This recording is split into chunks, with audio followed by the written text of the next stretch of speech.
እ ለ1500 ዓመታት ያህል የዘለቀ ጦርነት እስኪያስቡ ማለት በሚሊዮን የሚቆጠሩ ሰዎች የተከፋፈሉበት፣ ነገሥታት ከዙፋን የወረዱበት እና ግዙፍ የነበሩ ግዛቶች ለሁለት የተስነጠቁበት ታሪካዊ ክስተት። አዎ፣ በጣም አፖካሊፕቲክ የሆነ ጥፋት ነው እኮ። ልክ ነሽ። ታዲያ ይህንን ሁሉ ጥፋት የከሰከሰው ዋናው መሳሪያ ምንድነው ብለን ብንጠይቅ መልሱ እጅግ አስገራሚ ነው። አንዲት መስተዋድድ ናት።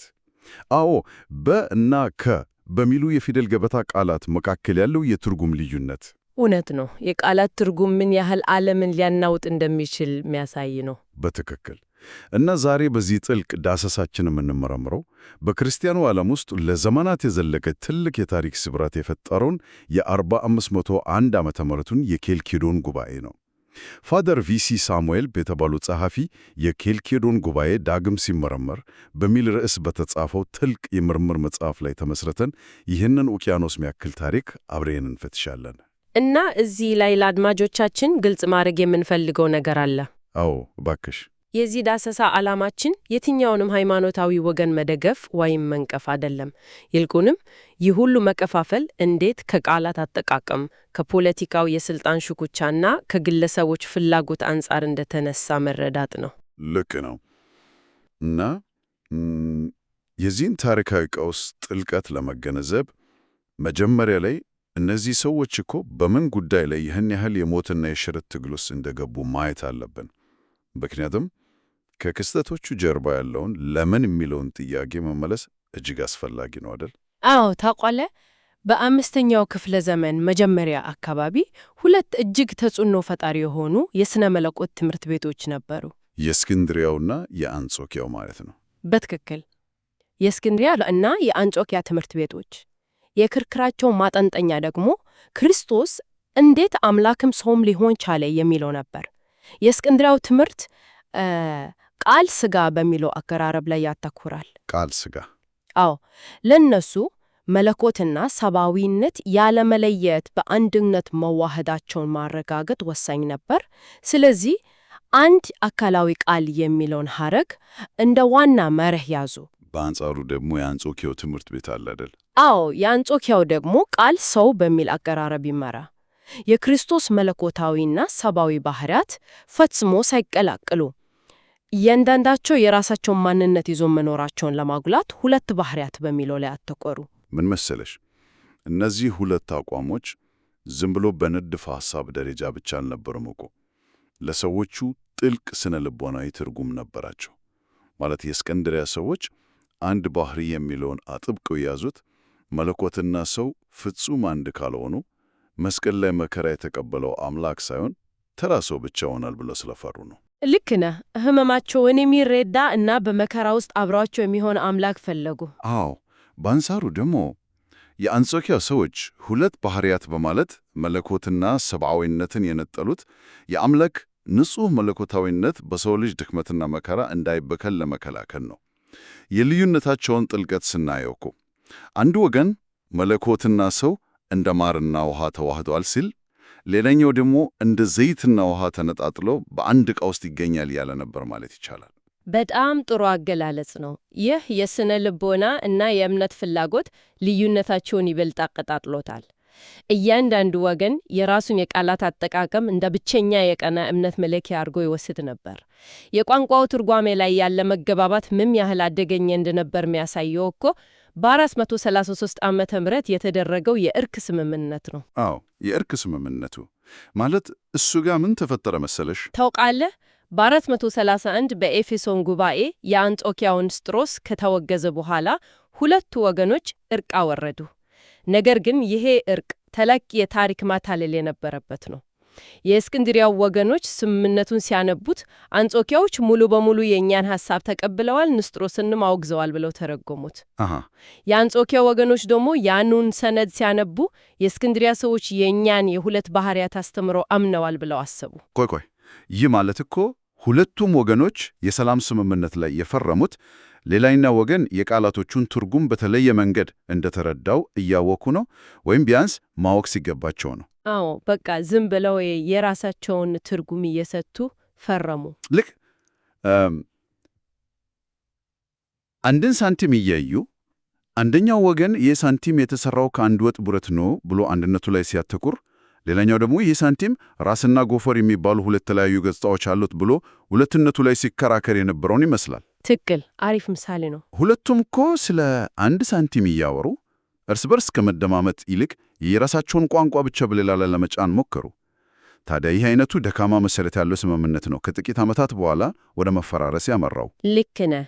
እና ያ መፈራረስ ወደ ተግባር የተቀየረው የሥነ መለኮት ክርክሩ ከሃይማኖት አልፎ የፖለቲካና የግለሰቦች ማጥቂያ መሳሪያ ወደ መሆን ሲሸጋገር ነው። እንዴት ማለት? በ448 ዓመተ ምህረት በቁስጥንጥንያ ጉባኤ ተካሄደ። በዚያ ጉባኤ ላይ አውታኬ የተባለ በቤተ መንግሥቱ ውስጥ ትልቅ የፖለቲካ ተጽዕኖ የነበረው መነኩሴ ክስ ቀረበበት። የቁስጥንጥንያው ፓትርያርክ ፍላቢዮስ እና አውሳቢዮስ አውታኬን በመናፍቅነት ከሰሱት። ክሱ ምን የሚል ነበር? ክሳቸው አውታኬ ክርስቶስ ከሰው ልጅ ጋር አንድ አይነት ባህሪ የለውም ብሎ ያምናል የሚል ነበር። በዚህም አውታኬ ተወገዘ። እሺ። ነገር ግን በቀጣዩ ዓመት በ449 የእስከንደሪያዋ ፓትርያርክ ዲዮስኮሮስ መሪነት ሁለተኛው የኤፌሶን ጉባኤ ተካሄደ። ይሄ ጉባኤ አውታኬን ነጻ አውጥቶ እነ ፍላቢዮስን አወገዘ። አነቆይ እዚህ ላይ አንድ ትልቅ ተቃራኒ አለ። አውጣኪ የክርስቶስ አካል ከእኛ አካል ጋር አንድ አይደለም ብሎ በግልጽ ካመነ ዲዮስኮሮስ እንዴት እንዲህ አይነት ግልጽ ስህተት ያለውን ሰው ሊደግፍ ቻለ? በጣም ጥሩ ጥያቄ ነው። የእስክንድርያ ትምህርት እኮ አምላክ ፍጹም ሰው መሆኑን ያምናል አይደል? ታዲያ ዲዮስኮሮስ አውጣኪን ነጻ ሲያወጣው የፖለቲካ አጋርነትን ለመፍጠር ብሎ ነው ወይስ ሌላ የተደበቀ ምክንያት ነበረው? ፋዘር ሳሙኤል በመጽሐፋቸው ይህንን ብሽታ በሚገባ ያጠሩታል። ምን መሰለህ? አውጣኪ የተረቃቀ የሥነ መለኮት ሊቅ አልነበረም። እሱ የፈራው የክርስቶስ አካል ከሰው ጋር አንድ ነው ካለ ያ አባባል ወደ አንጾኪያው ሁለት አካል ሁለት ባህሪ ትምህርት እንዳይወስደው ነበር። አሃ፣ ማለት ፍርሃት ነው ወዳልተፈለገ አገላለጽ የወሰደው። አዎ። እና አውጣኪ በምርመራው ወቅት ክርስቶስ ከድንግል ማርያም ፍጹም ሥጋን መውሰዱን አምናለሁ ብሎ ተናግሯል። ዲዮስቆሮስና የ449ኙ ጉባኤ የተመለከቱት ይህንን ማስተባበያውን እና አንድነትን የማጉላት ፍላጎቱን እንጂ የተሳሳቱ የቃላት ምርጫውን አልነበረም። ገባኝ። ጉባኤው አውጣኪን ነጻ ያወጣው አውጣኪ ፍጹም ሰብአዊነትን ክዷል ብሎ በማሰብ ሳይሆን የክርስቶስን አካል የመከፋፈል አዝማሚያ የነበረውን የአንጾኪያ ትምህርት ስለተቃወመ ነው። ሌላው እኮ በዚህ የ40 ብጥን ጉባኤ ላይ የተከሰተው ትልቅ ግርግር የሮሙ ጳጳስ ሊዮ የላኩት የሊዮ ጦማር የተሰኘው የሥነ መለኮት ጽሑፍ ሳይነበብ መቅረቱ ነው። በዚህም ምክንያት እኮ ነው ጳጳሱ ጉባኤውን የወንበዴዎች ጉባኤ ብሎ የሰየሙት። ታሪክ ጸሐፊዎችም ዲዮስኮሮስን ደብዳቤውን የደበቀ አምባገነን አድርጎ ነው የሚስሉት። አዎ፣ እንደዛ ይባላል። ግን ቆይ ጦማሩን አለማንበቡ በምን ስሌት ነው አምባገነንነት የሚሆነው? ማለት አንድን ደብዳቤ አለማንበብ እንዴት ለሮም ክብር ተብሎ የተደረደ ይሆናል? እዚህ ላይ ነው እንግዲህ የታሪክ መዛባት የሚታየው። መጽሐፉ ይህንን ክስተት ሲተነት ነው የሊዮ ደብዳቤ ሳይነበብ የቀረው አውጣቂም ለመደገፍ ተብሎ ወይም አምባገነንነትን ለማሳየት አልነበረም። ጉዳዩን ስንመረመረው የሮሙ ጳጳስ ጦማር የተጻፈው ሙሉ በሙሉ በአንጾኪያ የሥነ መለኮት ቋንቋ ማለትም ሁለት ባህሪያት በሚለው አገባብ ነበር። እሺ፣ ይህንን ደብዳቤ በጉባኤው ፊት ድምፅ አውጥቶ ማንበብ ቢጀመር ኖሮ ጉባኤው ጦማሩን የልስጥሮስን የክህደት ትምህርት የያዘ ነው ብሎ በመፈረጅ የሮሙን ጳጳስ በአደባባይ እያወግዘው ነበር። ዲዮስቆሮስ ደብዳቤውን ሳያነብ በማለፈው ጳጳሱን በአደባባይ ከመወገዝና ከማፈር አድኖታል ማለት ይቻላል። ዋው! አዎ፣ ግጭት ላለመፍጠርና የሮምን መንበር ላለማሳዘን የተወሰደ ዲፕሎማሲ እርምጃ ሊሆን እንደሚችል ጥናቱ ያሳያል። ይህ እኮ እንዴት ያለ የከረረ ታሪክ ምጸት ነው! ማለት የሮምን ጳጳስ ከውርደት ለማዳን የተደረገው ጥንቃቄ መልሶ የወንበዴዎች ጉባኤ የሚል ስያሜ ያሰጠው። እውነት ነው። በጣም የሚያስገርም ነው። የሮም ቁጣ ግን ዝም ብሎ የሚበርድ አልነበረም። ታውቂያለሽ፣ የባዛንታይን ንጉሣዊ ቤተሰብ ሲቀየር ነገሮች 180 ዲግሪ ዞሩ። በ451ኛው ዓመተ ምህረት ንጉሥ መርቂያንና ንግሥት ፑልኬሪያ ወደ ሥልጣን ሲመጡ የኬልኬዶንን ጉባኤ ጥሩ። ይህ ጉባኤ እኮ ሃይማኖትና የኃይል ፖለቲካ ወንዴት እንደሚቀላቀሉ የሚያሳይ ፍጹም ማሳያ ነው። በትክክል አልክ። አዲሶቹ መሪዎች ግዛታቸውን አንድ ለማድረግ እንዲሁም የቁስጥንጥንያን ቤተ ክርስቲያን የበላይነት ለማረጋገጥ ሲሉ ሮምን ማስደሰት ነበረባቸው። የሮምን ድጋፍ ለማግኘት ደግሞ በ449ኛው ጉባኤ የተበሳጩትን ጳጳስ ሊዮን ማካስገድ ነበረ። እና ለዛ ነው በዲዮስቆሮስ ላይ ዘመቻ የተከፈተው። አዎ፣ ለዚህም ሲባል በእስክንድሪያው ዲዮስቆሮስ ላይ ዘመቻ ተከፈተ። የኬልኬዶን ጉባኤ ዲዮስቆሮስን አወገዘው። ነገር ግን በሚገርም ሁኔታ ዲዮስቆሮስ የተወገዘው በስነ መለኮት ክህደት አልነበረም። ኧረ ታዲያ በምን ተወገዘ? ከጉባኤው በተደጋጋሚ ለቀረበለት ጥሪ አልመጣም እና የሮሙን ጳጳስ ሊዮን ከጉባኤ ውጭ አወግዟል በሚል የአስተዳደር ጥፋት ነው የተወገዘው። የክሶቹ አቀራረብም ቢሆን እኮ የፖለቲካ ድራማ ነበር።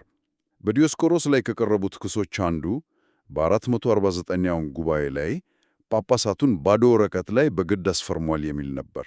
አዎ፣ ይህ በጣም ታዋቂ ክስ ነው። ግን እንዴት አንድ ሰው በመቶዎች የሚቆጠሩ ጳጳሳትን ባዶ ወረቀት ላይ ያስፈርማል? ከሳሾቹ ራሳቸው ቆይተው ይህ ክስ የፈጠራ እንደነበረና ፈርሞ የነበረው በገዛ ፈቃዳቸው እንደሆነ ማምናቸው የጉባኤውን ፍትሐዊነት ጥያቄ ውስጥ ይጥላል። ልክ ነህ። የኬልኬዶን ውሳኔዎች በዋናነት በመንግሥት ባለሥልጣናት የተመሩ ነበሩ። ዲዮስቆሮስን ለማውገዝም ሆነ የሊዮን ጦማር ለማስደቅ ጳጳሳቱ ላይ ከፍተኛ የመንግሥት ጫና ይደረግ ነበር። በተቃራኒው ደግሞ ቀድሞ የተወገዙት የንስጥሮስ ደጋፊ የነበሩት ቴዎዶሬት እና ኢባስ በዚህ ጉባኤ ነጻ ወጥቷል። ይህ እኮ ሌላ ግርግር ነው የፈጠረ አይደል? አዎ፣ ይህ ድርጊት አብዛኛውን የምስራቁን ቤተ ክርስቲያን ክፉኛ አስቆጥቷል። የመንግሥት ባለሥልጣናት ሁለት ባህሪያት የሚለውን የኬልኬዶን ቀመር በአስገዳጅ ሁኔታ እንዲጸድቅ አደረጉ። ምን መሰለሽ፣ ይህ ሁኔታ ዘመናዊ ከሆኑ ትልልቅ ኩባንያዎች ውህደት ወይንም ሆስታይል ቴክኦቨር ጋር በጣም ይመሳሰላል። እንዴት ማለት? ማለት አዲሱ ዋና ሥራ አስፈጻሚ እሱም ንጉሥ መርቅያን ትልቁን ባለ አክሲዮን የሆነውን የሮምን ቤተ ክርስቲያን ለማስደሰት ሲል ፈጽሞ የማይገባቡ ሁለት ክፍሎች በአንድ ክፍል ውስጥ ዘግቶ የጋራ መግለጫ ላይ በግድ እንዲፈርሙ ያደረገው ይመስላል። የሁለት ባህሪያት ቀመር ተረቅቆ መታ። ሁሉም ሰው እየፈራ ወይም የሥራ አስፈጻሚውን ትዕዛዝ ለማክበር ሲል የፈረመው ነው እንጂ ፊርማው የልብ አልነበረም። በጣም ጥሩ ምሳሌ ነው። ታውቃለህ፣ የኬልኬዶን ጉባኤ ቀመር የተጻፈው ሆን ተብሎ ሁሉም ሰው የራሱን ትርጉም እንዲሰጠው ተደርጎ መሆኑን ፋዘር ሳሙኤል ያብራራሉ። የሮም ልዑካንና መንግሥት ቀመሩን በሁለት ባህሪያት እንዲሆን አስገደዱ። የእስክንድራውያን ወገን ደግሞ የተዋህዶን ጽንሰ ሐሳብ ለመጠበቅ ከሁለት ባህሪያት የሚለውን ፈልጎ ነበር። በመጨረሻም ፖለቲካው አሸንፎ በሁለት ባህሪያት የሚለው ቢጸድቅም ይህ በግድ የተደረገ የወረቀት ላይ ውህደት ቤተ ክርስቲያኗን ወደ ከፋ መከፋፈል ነው የወሰዳት። በግድ ማፍረም እኮ የሰዎቹ የልብ እምነት እንደማይቀይር ታየው እነዚያ ጳጳሳት ወደ ሀገራቸው ሲመለሱ ነው። የኬልኬዶን ጉባኤ አንድነትን ከማምጣት ይልቅ መላውን ግዛት ሚያናውት ታላቅ መከፋፈልን ፈጥረ። በፍልስጤም በግብፅና በሶሪያ ከፍተኛ ሕዝባዊ አመፅ ተነሳ። አዎ፣ ሕዝቡና መነኮሳቱ ጳጳሳቱን እንደ ከዳተኛ ነበር ያዩዋቸው። የኢየሩሳሌሙ ጳጳስ ዩቨናል ከኬልኬዶን ጉባኤ ሲመለስ የራሱን ማኅበረሰብና መነኮሳት አባረሩት እኮ። ኧረ ጉድ ነው። የግብፅ ቤተ ክርስቲያንም የኬልኬዶንን ውሳኔ ሙሉ በሙሉ ውድቅ አደረገች። ከጉባኤው በኋላ ያሉት ዓመታት ደም አፋሳሽ ነበሩ።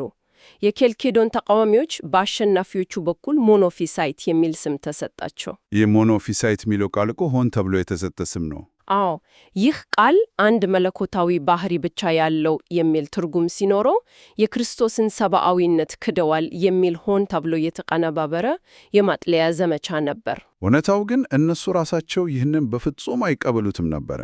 እነሱ የክርስቶስ ሰብአዊነትም ሆነ መለኮትነት ያለምንም ውህደት ማለትም ያለ መቀላቀል እና ያለ መከፋፈል ፍጹም አንድ መሆናቸውን ነው የምናምነው ነበር የሚሉት። ታዲያ ይህን ያህል ሕዝብ ደም ሲያፋስስና ግዛቱ ሲተራመስ የባዛንታይን ነገሥታት ዝም ብለው ሊያዩ አይችሉም አይደል? በፍጹም አይችሉም። እና ምን ተፈጠረ መሰለ? በ482 ዓመተ ምህረት ንጉሥ ዜኖ ይህንን ቀውስ ለመፍታት ሄኖቲኮን ወይንም የህብረት ሰነድ የተባለ አዋጅ አወጣ። ይህ ሰነድ ምን የሚል ነበር? ይህ ሰነድ የኬልኬዶንን ስም ጨርሶ ሳያነሳ ውዝግብ የፈጠሩትን ቃላት ወደ ጎን በመተው ወደ ቀድሞ የኒቂያና የኤፌሶን እምነት ብቻ በመመለስ አንድነትን ለመፍጠር የሞከረ ነበር።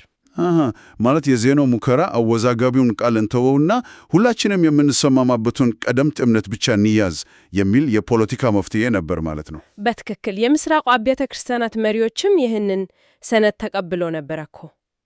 ነገር ግን የድርጊት የሮምን ቤተ ክርስቲያን ክፉኛ አስቆጣ። ለምን? ሮም የኬልኬዶንን ጉባኤ እና የሊዮንን ጦማር በግልጽ ካልተቀበላችሁ በማለቷ በምስራቅና በምዕራብ ቤተ ክርስቲያን መካከል ለ35 ዓመታት የዘለቀውን የአካሲያን መለያየት አመጣ። ቆይ ግን ሁለቱም ወገኖች የኒቅያን እምነት ነው የምንከተለው፣ ቀደምት አባቶቻችንን ነው የምንከተለው ያሉ እንዴት ለዘመናት ሊከፋፈሉ ቻሉ?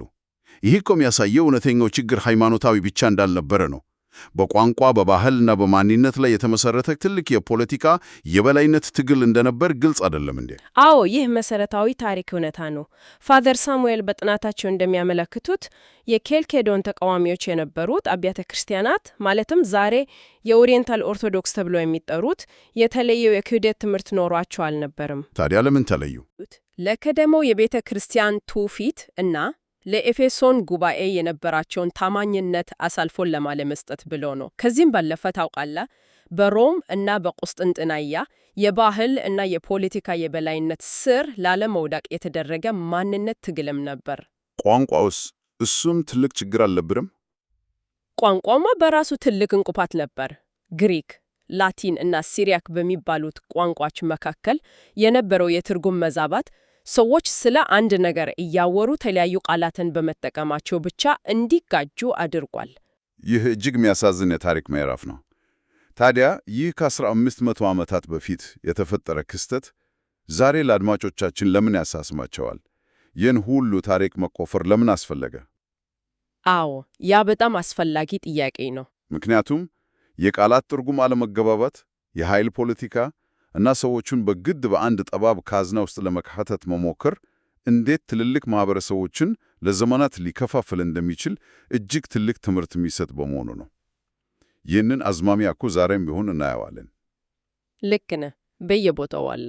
በፖለቲካ፣ በቢዝነስ እና በማህበራዊ ንቅናቄዎች ውስጥ ሰዎች እርስ በርስ ከመደማመጥ ይልቅ የየራሳቸውን ከመር በሌላው ላይ ለመጫን ሲሞክሩ ውጤቱ መለያየትና ጥላቻ ነው። ታሪክ ትምህርት ዋናው ግቡም ይሄው ነው እኮ። ዛሬ የምንጠቀምባቸው ቃላት በስተጀርባ ያለውን የሌላውን ሰው ሐሳብ ለመረዳት ፈቃደኞች ካልሆንን ዛሬም የኬልኬዶን አይነት መከፋፈሎችን መፍጠራችን አይቀርም። ልዩነቶቻችን ብዙ ጊዜ በመሰረታዊ ይዘት ላይ ሳይሆን በአገላለጽና በትርጉም ላይ የተመሰረቱ ናቸው። እውነት ነው።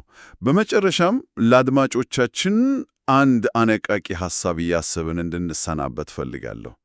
ጉዳዩን የሚያወሳስቡት የባዛንታይን ንጉሶች፣ የቤተ መንግሥት ሹማምንት እና የፖለቲካ ሰዎች በሌሉበት ዲዮስቆሮስ፣ ሊዮ እና ፍላቪዮስ ብቻቸውን በአንድ ጸጥ ያለ ክፍል ውስጥ ተቀምጠው በረጋ መንፈስ ሻይ እየጠጡ ቢነጋገሩ ኖሮ ምናልባት ልዩነታቸው የቃላት አጠቃቀም ብቻ መሆኑን ይረዱት ይሆን ነበር። የዛሬው ጥልቅ ዳሰሳችን ይህንን ይመስል ነበር። በሌላ ርዕስ እስከምንገናኝ ድረስ ሰላም።